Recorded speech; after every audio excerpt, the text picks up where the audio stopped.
اور جب ان کے بارے میں عذاب کا وعدہ پورا ہوگا تو ہم ان کے لیے زمین میں سے ایک جانور نکالیں گے جو ان سے باتیں کرے گا۔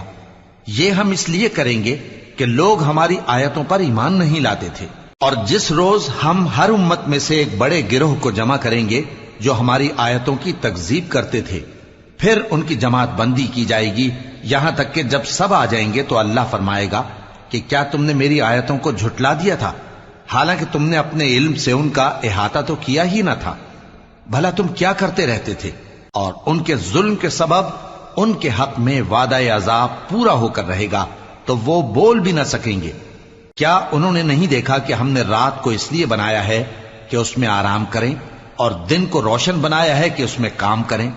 بے شک اس میں مومن لوگوں کے لیے نشانیاں ہیں۔ اور جس روز سور پھونکا جائے گا تو جو لوگ آسمانوں میں اور جو زمین میں ہیں سب گھبرا اٹھیں گے مگر وہ جسے اللہ